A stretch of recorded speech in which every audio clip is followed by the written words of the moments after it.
नमस्कार फ्रेंड्स, जैसे मैंने आपको बताया मेरे शॉर्ट में कि मैं अब इसके बाद में आज एक वीडियो पोस्ट करने जा रही हूँ जिसमें मैं आपको प्रेगनेंसी में शुरू के 3 महीनों में फर्स्ट 3 मंथ्स ऑफ प्रेगनेंसी आपको क्या क्या बातें जाननी चाहिए, जिसके पहले से जानने से आप लोग अपने आप को सारे उसके फ़ायदे दे सकेंगे।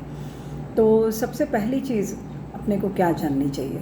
सबसे पहली चीज़ ये है कि आपको जिस समय प्रेगनेंसी रुकती है, आपका जिस समय पीरियड मिस होता है, तो उसके मिस होने के तुरंत विदिन अ वीक आप अपने डॉक्टर को ज़रूर कंसल्ट करें, अपने स्त्री रोग विशेषज्ञ को, अपने गायनेकोलॉजिस्ट को ज़रूर कंसल्ट करें, तुरंत उनके पास जाएं, ताकि जो भी ब्लड टेस्ट कराने रहते हैं या कोई बीमारी पुरानी आपको हो उसकी जानकारी के बारे में उनको जो भी टेस्ट कराने रहेंगे तो वो समय से करा सकें।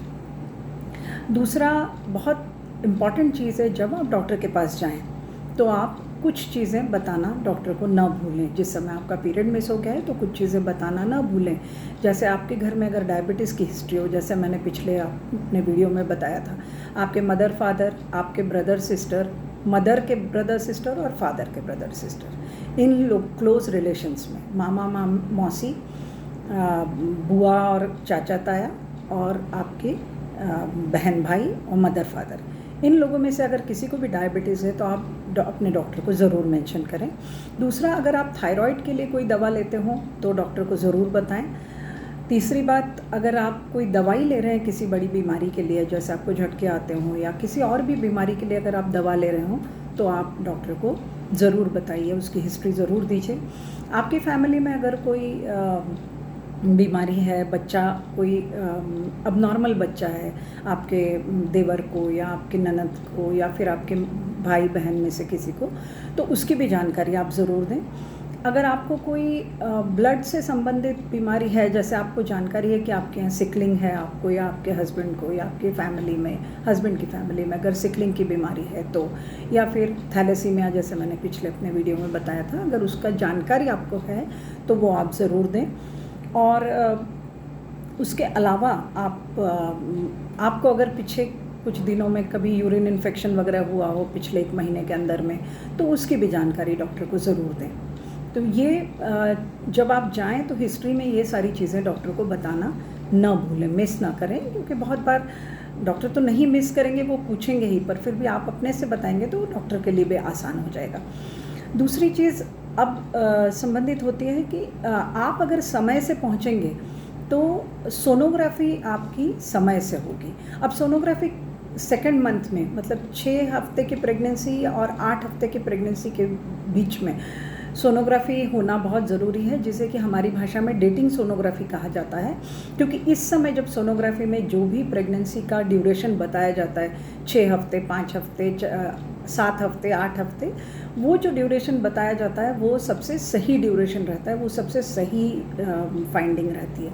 तो वो आप को डॉक्टर सोनोग्राफी बताएंगे और उससे आपको पता चल जाएगा कि एग्जैक्ट आपको कितने ड्यूरेशन की प्रेगनेंसी, कितने 1.5 महीने, 2 महीने, कितने हफ्ते की प्रेगनेंसी है। तो उससे फ़ायदा क्या होगा कि अगर आपके कभी देर से पीरियड्स आते हों या आपका आगे बच्चा कभी ज़्यादा ग्रोथ, मतलब ज़्यादा हो या कम ग्रोथ हो या बच्चे पानी ज़्यादा हो, तो अगर आपकी ये वाली सोनोग्राफी नहीं हुई होगी और आप सीधे 4-5 महीने के प्रेगनेंसी में अगर डॉक्टर के पास पहुंचते हैं और आपकी ये सोनोग्राफी नहीं होती है, तो डॉक्टर को आपकी आगे की डेट निकालने में तकलीफ़ हो सकती है, अगर आपको देर से पीरियड्स आते हों या फिर आपका बच्चा बराबर नहीं बढ़ रहा है या पानी ज़्यादा है। तो ऐसे केस में अगर ये वाली सोनोग्राफी शुरू के 1.5 से 2 महीने के अंतराल में अगर हो जाती है तो वो हमेशा एक गाइडेंस रहती है। इसलिए भी आपको समय से डॉक्टर के पास जाना चाहिए ताकि आपकी 1.5 से 2 महीने की सोनोग्राफी समय से हो जाए। अब डिस्कस करेंगे कि आपको सिम्टम्स क्या होते हैं। तो जैसे नौशिया, वॉमिटिंग सबसे कॉमन सिम्टम है। उसके अलावा नींद नहीं आती है या थकान लगती है या कुछ काम करने का मन नहीं करता है। ये बहुत सारे सिम्टम्स बहुत कॉमन है प्रेगनेंसी में शुरू के 3 महीने में। तो शुरू के 3 महीने में ये जो सिम्टम्स रहते हैं उसका एक सादी भाषा में, लेमन भाषा में अगर आपको मैं समझाऊं तो वो ऐसा है कि जब प्रेगनेंसी अपने शरीर में शुरू होती है ग्रो करना, तो प्रेगनेंसी की ग्रोथ बराबर हो उसके लिए प्रकृति ने, नेचर ने ऐसा बनाया है सिस्टम की कुछ हार्मोन्स ज़्यादा नए तैयार होते हैं और उन हार्मोन्स की वजह से वो हार्मोन्स जो है अपने बच्चे के ग्रोथ के लिए सपोर्टिव रहते हैं। तो वो हार्मोन्स जो होते हैं वो अपने शरीर में एक नए पदार्थ के रूप में आते हैं और वो शायद उन हार्मोन्स की वजह से, उन हार्मोन्स के नेचर की वजह से, उनकी साइड इफ़ेक्ट्स की वजह से आपको ये सारे सिम्टम्स होते हैं, ये सारी तकलीफ़ें होती हैं। जैसे थकान लगना, कुछ काम करने का मन न करना, सुस्ती आना, दिन भर सोते रहने का इच्छा होना और सबसे बड़ी बात नौशिया या वॉमिटिंग होना।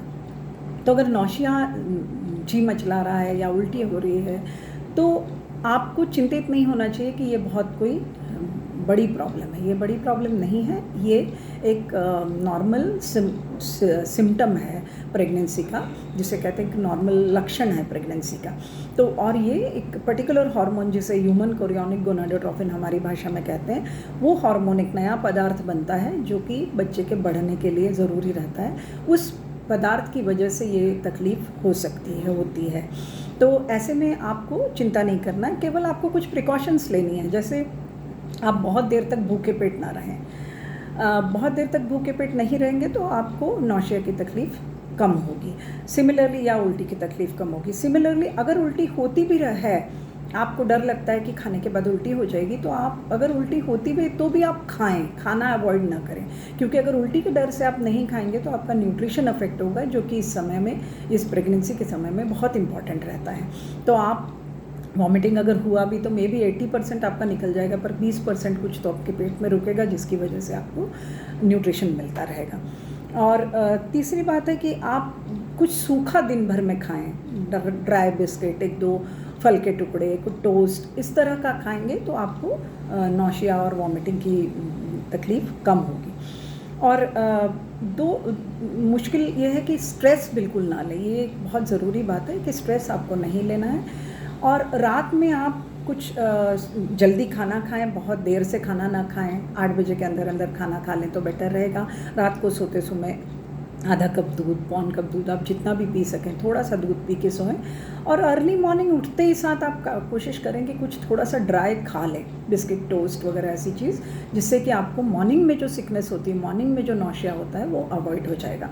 क्योंकि अपने पेट में जो एसिड बना रहता है वो रात भर जमा हो जाता है और उसकी वजह से भी बहुत बार नौशिया सुबह सुबह हो सकता है प्रेगनेंसी में। तो इसलिए आप उठते ही साथ कुछ ना कुछ ज़रूर खा लें। फिर उसके बाद में आपको बहुत एक इम्पॉर्टेंट चीज़ ध्यान रखनी है कि आपको शुरू के 3 महीने में जहाँ तक हो सके आप शारीरिक संबंध ना बनाएं, इंटरकॉर्स अवॉइड करें, क्योंकि इससे कई बार इन्फेक्शन होने का डर रहता है। तो इसलिए आप इसको अवॉइड करें शुरू के 3 मंथ्स तक। फिर शुरू के 3 मंथ्स में एक और चीज़ है कि ट्रैवलिंग जहाँ तक हो सके आप अवॉइड करें, क्योंकि आपको प्रेगनेंसी में कोई दवा नहीं लेनी है, आपको दवा कोई लेनी अलाउड नहीं है। बहुत सारी दवाइयाँ हैं जिसके कि साइड इफ़ेक्ट्स हो सकते हैं बच्चे में, तो ऐसे में आपको दवा अवॉइड करनी है। अगर आप कहीं बाहर जाते हैं तो आप कोई इन्फेक्शन कोई ना कोई हो सकता है, उस इन्फेक्शन को ट्रीट करने के लिए आपको दवा लेनी पड़ सकती है, जो कि आप नहीं ले पाएंगे।